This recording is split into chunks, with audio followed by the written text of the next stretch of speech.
Agreed. Agreed. Anyone? Yeah. Okay. Apologies for absence. I think there was any. Non-members attending.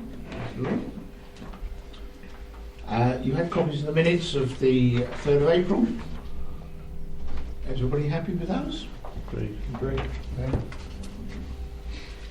Declarations of interest, if any.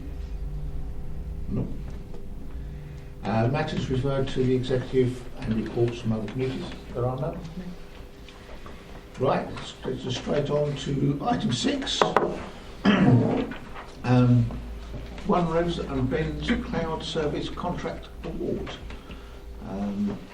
Simon, you take Yes, it away? I've just noticed I'm Councillor S.A. Smith rather than S.P. Smith this time, but it's still me. Just interested to know what the A stands for. There'll be some suggestions, I'm sure. I'm going to pass over to Naomi in just a moment, but just very briefly as an introduction, we know that we've had a variety of IT problems over time, and of course IT never stands still, and the capabilities are increasing all the time. We're now at a stage where we feel it is appropriate to move to a cloud-based system for our revenue and benefits contract. It might appear on the surface that it is not a cheap contract, and this contract might cost us a little bit more, but I think there's a couple of things to bear in mind. If we were to go out to the marketplace, there might be a few £1,000s to be saved on the annual cost, but it doesn't factor in the cost of transferring to another service provider, the retraining, the updating of equipment and so on, which would undoubtedly be many hundreds of thousands of pounds. So a fully managed service from Capita does seem like the way forward. But to put it in proportion, we actually handle approximately £76 million. Most people just have the council tax figure of the main council budget of about £10 million in their mind. But with all the different things that we handle, business rates and so on, £76 million is the figure. And the cost of this contract represents 0.2% of that. So I think that helps put it in proportion. And also in terms of future planning on 6.2, you do see that this is a fixed price contract for 5 years. So that will help us with our budget planning being inflation proof to an extent. But I'll pass over to Naomi now. Thank you, Councillor Smith. So as Councillor Smith said, the decision that you're being asked to agree tonight is to award a 5-year contract to Capita Business Services for the One Revenue and Benefits Cloud service, which does encompass the Academy software, which is the main piece of software we use for processing all of our council tax, business rates and housing benefit services. You're being asked to approve this with an immediate start date, and for that reason we've asked that it's not subject to call-in. The reason for that is that in order to implement this system ahead of the next financial year, we will have to immediately start a transition phase in order that we can secure the slot with Capita with the aim of the intention of going live in early autumn, so September time. So if we are not able to procure the contract immediately, it will put in jeopardy that slot to go live in September, and then we are into the annual billing process again for the subsequent financial year. So that's the reason we've asked for it not to be subject to call-in tonight. Just to add a little bit more context to what's in the report. So there's 3 main advantages of procuring or going into this new contract with Capita. So the first we've mentioned already is it will be cloud compatible, and that means that we can migrate into Capita's cloud service, and that will reduce the reliance on our own internal server to host the system, and that should secure increasing reliability and resilience of the system. So some of the IT issues that we've faced over the past few months should become less once we are transitioned into this system, because the reliability of the cloud will be better. Secondly, it will just give us more contractual certainty around the terms and conditions we're operating under. So the existing contract's been in place for getting on for 20 years now, and over that time it's obviously changed and things have been added and changed over that period of time. So this will give us the certainty of what it is we're buying and the ability to hold Capita to account if they don't deliver what they've said for any reason. So it will give us a contractual certainty. And thirdly, yes, it will provide a fully managed service, so that will reduce the reliance on our own internal officers to help manage the system, so particularly IT, but also some of the Revs and Bens officers that help keep the system fully running at the moment. It will reduce the reliance on them to do that work, and again, that should increase the reliance and reliability of the systems. So I think the rest of the report is hopefully quite self-explanatory, so if anyone's got any further questions, I'm happy to try and answer them. But I would recommend that this is the best way forward for the council in terms of ensuring that we've got that resilient service for our residents. Cheryl, you want to come in? Thank you, Chairman. Having passed this over to Simon from my portfolio, I totally support this. Revs and Benefits have been struggling for a while now over the computer and the IT situation.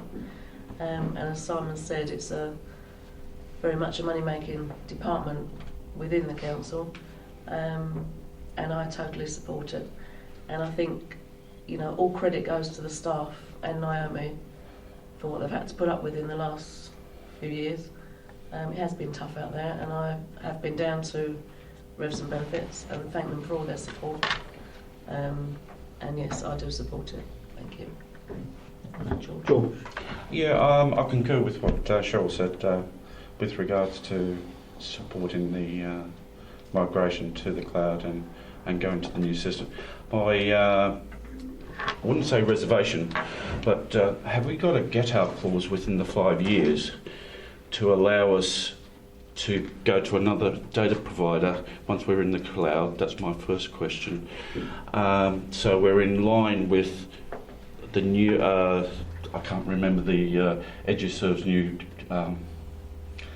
company name, but Yes. Yeah.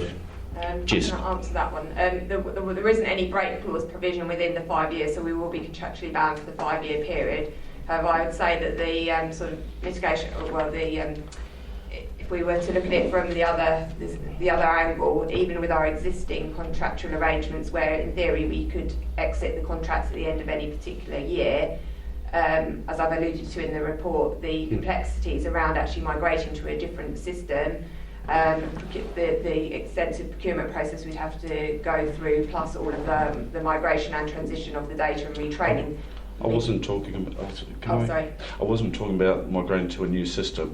Once you're in the cloud, we can actually move the whole lock, stock, and barrel from that cloud to another cloud, which is supported by another vendor. Okay, so I think in the case of this, Capita have made it explicitly clear, and we have asked this question, that they are not willing to host their system in any cloud other than their own cloud. So unfortunately, or fortunately, they take the risk of that, but the cloud has to be hosted within their own system, and they're not willing to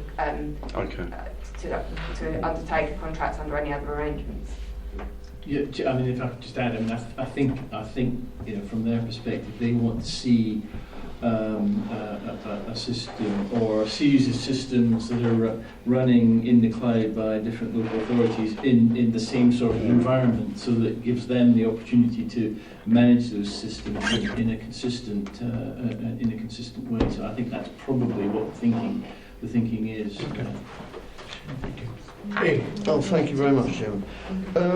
There's just a couple of questions. One is in regards to, I was quite surprised to hear a figure of 76 million that passes through our authority. Don't quote me to the penny, but it's there. Yeah, I mean, that is a sizable chunk that there is never any mention ever about that amount that is actually us facilitating that amount that goes through the system. The other thing that actually interested me was how many staff will this now free up? Because I was obviously looking at the savings, the extra cost, which is £30,000 over the top of the present system. But if this is freeing up staff who are otherwise engaged in keeping the previous system going and loss of time and all the rest of it, how many staff will that now free up? Chance that Cheryl? Either, but it's not going to be freeing up any staff. Well, yeah. No, I don't think you understood the question. Okay, the question was, we were talking about the simple fact that a lot of the staff were engaged in remedial work because the system wasn't working well. Was that what mentioned? I think the point I was trying to make is that people are having to maintain the system and sort of run processes in the background. So it's not so much to do with the IT issues per se. It's just in order to run the system as it currently stands, we have to run some of the processes ourselves. So one person in the IT department spends some of his time doing that work. I mean, it's not a full-time equivalent role doing that, but also within the revenues and benefits team, there's a couple of members of staff that do have to spend a proportion of their time each week doing some of these background processes, which will now be taken on by Capita. So it's difficult for us to quantify exactly, and it probably won't be exactly a full-time equivalent post that would be freed up or the efficiency saving that would be made, but it will be a chunk of 2 or 3 members of staff's time that will be freed up to do other processes. That's what I was trying to get at. Yeah. Just means they can get on with their day job. Yeah. And I think I'd add that we will be taking those savings in creating a more efficient delivery of this revenue and benefits system. And obviously, as Naomi was saying, we're looking at getting started by September time. So within that start-up period, if we are seeing that there are people sitting around not doing a lot, then please be assured that we'll take advantage of that free time, I'm sure. We're not envisaging that happening. Okay, any other questions? Okay, we have 2 recommendations on page 6.1. First recommendation is to award a new 5-year contract to Capita Business Services for 1 revenues and benefits cloud service, encompassing the provision of Academy software, which is required to carry out the Council's core revenues and benefits services with immediate start date. Is everybody happy with that? Agreed. Second item is to agree that the decision is not subject to call-in due to the immediate business need to start the discovery and transition phase in summer 2019 in order to migrate the system in September 2019 ahead of the start of the annual billing process for 2021. If the decision is delayed, it's unlikely that the software could be migrated to the cloud ahead of the 2021 financial year. Is everybody happy with that? Agreed. Okay. Okay, item 7, banking contract. Simon. We're required to do this every so often. The actual process has gone through the OG process, procurement process. It's quite detailed, it's quite long and windy, but without wanting to make light of it, it was a 1-horse race, and only Lloyds Bank submitted an application to take on the contract. They are the people we bank with currently. It's an initial contract of 5 years, but could be 7 years, so we're not likely to go through this again for quite some time. We're not unhappy with the service that we're being provided with at the moment. However, the cost is likely to go up. The exact cost can't be determined because an amount of it is based on the number of transactions that we take.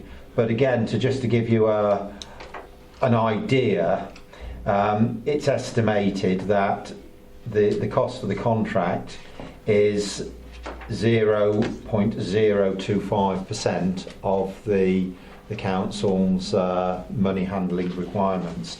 And we mustn't forget that actually there are many tens of thousands of people, of residents and businesses that we serve through this bank account. So it is very important. But I'll just pass over Naomi for Thank any you. further detail.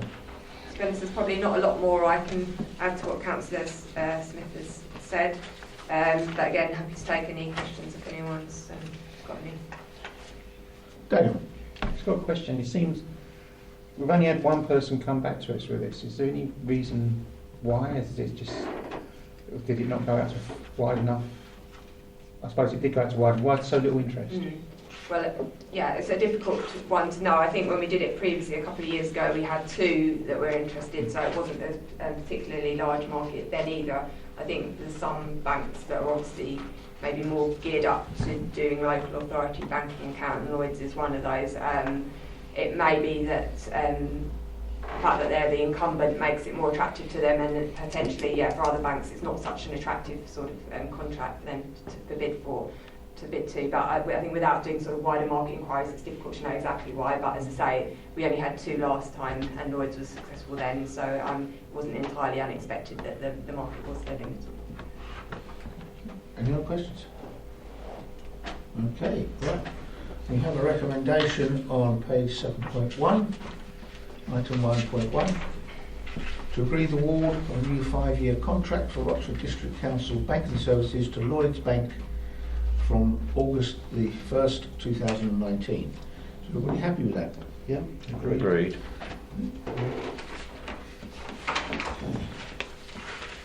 Item 8, provisional financial outturns. So we're looking at this at the end of last year, so I can't say it's old news, but it's how we performed last year. And I think that you can review the report that's in front of you and say we had a very good year. It was a challenging budget to set all that time ago, and we were very concerned about the environment in which we were going to have to be operating, but quite clearly through the efficient administration of this council, by the hard work and dedication of our staff, we ran a very good year. And within that year, we've also been able to make provision for the future by investing and putting money aside in our strategic planning for the district. So I'm very pleased to have a part in presenting this to you. But as usual, for the detail, over to Naomi. Thank you, Councillor Smith. Yeah, so as Councillor Smith said, this is the provisional outturn position for the 18-19 financial year. It is obviously still subject to the external auditors auditing the accounts, so it's possible there could still be slight changes that go through if there was anything they picked up on, but this is our best estimate of what the year-end position was for the council.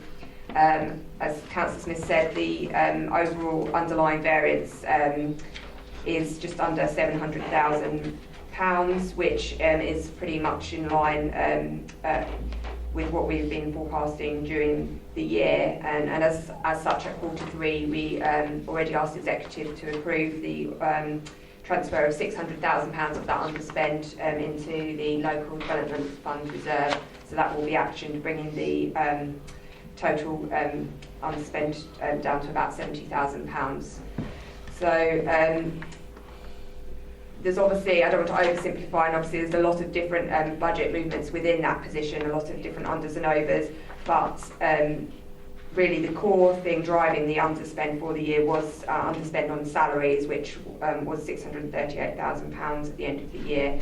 That was an exceptional year, driven in part by just the unexpected sort of number of vacancies we had, which was slightly outside of our control. We just had a number of people resign or move on for whatever reason, which did give rise to a significant salaries underspend. I would say that we're not anticipating that position to continue into the 1920 financial year, given that we are now nearly at full establishment again. So it was a particularly sort of unusual year that drove that underspend position. I'd just like to draw your attention to the fact that obviously there is a number of budgets which we've asked to carry forward into reserves for specific reasons, and they are mainly for specific projects or particular grants that we've got specific reasons to use in 1920. and also to the capital position, which again, there is a fairly significant chunk of the capital budget which wasn't spent in 18-19, so we are asking to carry forward 1.4 million. Within that, a significant amount of that is due to the air quality grant which we've been awarded, which was a significant one-off amount of money which is planned to be spent in 19-20. So again, I wouldn't anticipate that we would have that level of capital carry forwards going forward into future years, but that is something we will be paying particular eye on during 19-20 to ensure that capital budgets are achievable and are delivered. So that is probably all I would say in terms of highlighting the key areas of the report. Again, happy to take questions if anyone's got them, but there are obviously a number of recommendations that the executive is asked to approve, which are listed on the front of the report. Questions? Okay, right. Okay, we have a number of recommendations on 8.1. There are actually 10 recommendations there. Do you want to take them as a whole? You have to take them as a whole? Yeah. Yeah. Yeah. Do you want to read them out individually, or are you just happy to accept as per the document? Document. Okay. Thank you. Okay, so that's agreed. Okay. Nice item on the list. Item 9 is the place-based improvement programme. Thank you, Chairman. Yeah, this has been received very, very well. The reason it's going over 3 years is so that we can make full use of any grants that are available. It's just very good, and as Simon said the other day, it's a gift that keeps on giving. So I'll ask Marcus if he can answer any questions people may have. I don't have too much to about the report. I hope it's self-explanatory. So it just sets out how to spend the 658,000 sort of capital allocation. As Councillor Williams has said, we're just trying to, assess it out over a reasonable time period where we feel that we can seek match funding to ensure it goes as far as possible. And we've tried to create a system whereby we've identified the areas that have the greatest need, or those with the greatest potential, and prioritise those first. I haven't taken any questions. Simon? It is a great item and a great project. If any member of the public were to read the report that we've got in front of us, though, they're not going to get excited about it. But nevertheless, when we've been out and we've talked to people about what we're planning, they have got excited.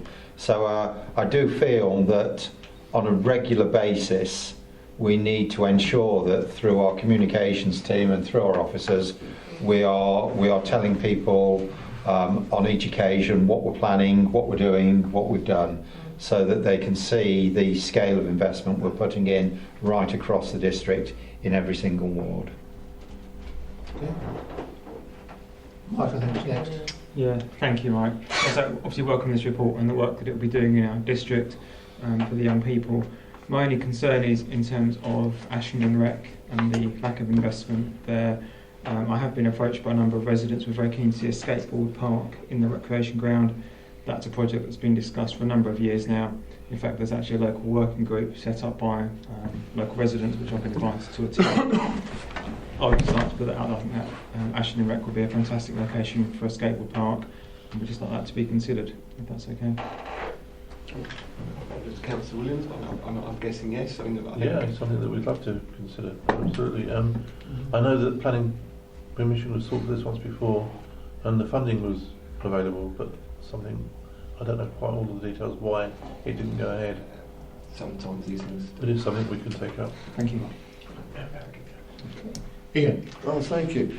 Yeah, I think one of the nice things is actually to see one of the high locality score places, Bedford Close. This came up so many times when we were out visiting residents.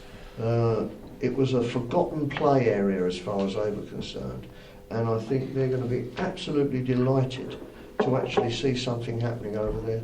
And You know, it'd be nice to be able to go around and say to people, you know, we've achieved what we said we would try to do. Absolutely. George? Yeah, I like the report, and I think we've gone a long way with it. I think we could take that extra distance where we could actually, for those charities within in the district who have got public land which is open to the public and they've got play equipment, they can actually benefit from this grant. Now, the background or the to's and from the formula to actually work it out, how we can do it, is something which I would like to put forward to the portfolio holder. Yeah. Yeah, just an additional question. Will we be looking at adult gym equipment outdoor as well as doing things in the play space? Yes, I understand. I think Great Wakering is having some There are very some shortly. place space. Okay. As regards it's not really a grant. This is our funding. Oh, not a grant. It's our funding for Yeah, district, yeah. and I think that should have priority. I didn't say that. Yeah, I'm just saying it could actually extend over for those charitable organisations who have got play areas, it's open to the public, and they could actually benefit from that. I do have concerns that there are other funding means for them, and this is something that we talked about this before, but it's something I feel that we should put Rochester District Council play spaces first. But yeah, we can look into that. Can I suggest that the two portfolio holders have a chat? Yes. It's not really relevant to this No, particular that's report. fine. And perhaps that Yeah. can come back with anything further that may come out of that Yes. discussion. Okay. Mhm. Any other questions? Sorry, John. It's not really a question, Chairman. It's more of a statement, really. Going back to what Mike said about skateboard parks, etc. The one in Rayleigh, years and years ago, basically fell apart, if I'm honest. And some of the children came up to us as councillors and said, we want a new skateboard park. And we said, there's no money. You help us and we'll help you. So you give us some suggestions, you come up with some ideas, you come up with ways of raising money, and we'll see what we can do. And that skateboard park in Rayleigh has been funded by match funding from grants, but also at the suggestion of all the input from these children that use it.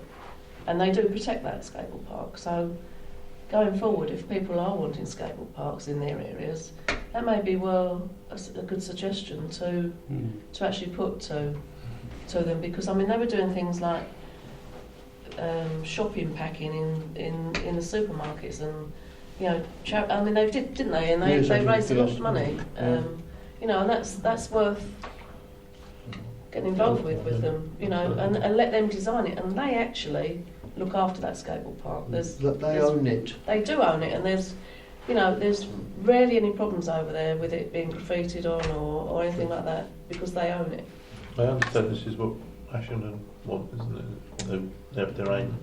So that there's already a working group that's been formed looking at the skateboard park without knowing about this resource that's been made available. And they've asked me to join their working group, which I have to do so. I just thought to not then be providing a resource there, but to be putting it elsewhere, particularly potentially Clement Hall, just feels to me like we're putting it somewhere the residents aren't asking for it, and yet 2 miles down the road, the residents are asking for it, and we're not meeting that need. Again, And I that's think my frustration. Perhaps a discussion to take further outside the meeting. Ian? I know this was something that you actually brought up a couple of years back, the BMX park in Grovewood. Is there any measure and financial help that we can look at in regards to resurrecting and bringing that back into some state? Because I'm looking at all the various issues we have locally where maybe it would be a good place for youngsters to knock off their steam rather than doing the antisocial behaviour things. It is in actual fact, I think one of the first BMX tracks in the country. Mm-hmm. We did look and we came very close to getting somebody to take it on and sponsor it, but I'm afraid it died a bit of a death. Perhaps the portfolio holder will pick up on that and do some exploring on that and come back to us at a later stage. Absolutely. Any other questions? Might be something. Just one observation. With Wakefield, we've had issues with one of the little parks there with not accurate information. Can I just say, can we just have accurate information, especially as district and parish councillors going out to parishioners saying when something's going to be started working on, it needs to be around that date. Yes. I understand what happened and it's one of them things, but I think it needs to be brought again, I think forward. it's detail for outside this meeting. Yeah, we'll work on that, and I'm sure officers will pick up on that and deal with that. Okay, we have 3 recommendations on page 9.1. The allocated 2019-20 capital budget for place-based improvements of £658,000 to be spent as set out in Appendix 2 of this report and supplement 2018-19 council budget carried forward and external contributions. Everybody happy with that? Agreed. That the authority be delegated to the Assistant Director of Place and Environment in consultation with the portfolio holder for environment to award contracts for the delivery of the place-based improvement programme. Everybody happy now? Agreed.